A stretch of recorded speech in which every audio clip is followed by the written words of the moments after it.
Et voici que, ce même jour, 2 d'entre eux se rendaient à un village du nom d'Emmaüs, à 2 heures de marche de Jérusalem.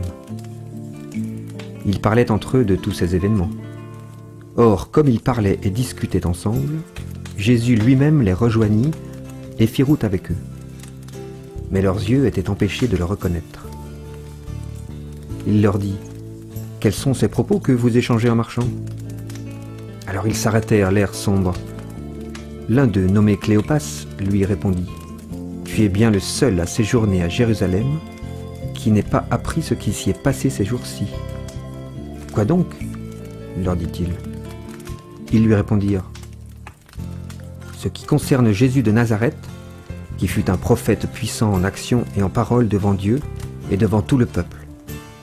Comment nos grands prêtres et nos chefs l'ont livré pour être condamné à mort et l'ont crucifié. Et nous espérions qu'il était celui qui allait délivrer Israël. » Ils approchèrent du village où il se rendait, et lui fit mine d'aller plus loin. Ils le pressèrent en disant : « Reste avec nous, car le soir vient et la journée est déjà avancée. » Et il entra pour rester avec eux. Or, quand il se fut mis à table avec eux, il prit le pain, prononça la bénédiction, le rompit et le leur donna. Alors leurs yeux furent ouverts et ils le reconnurent, puis il leur devint invisible.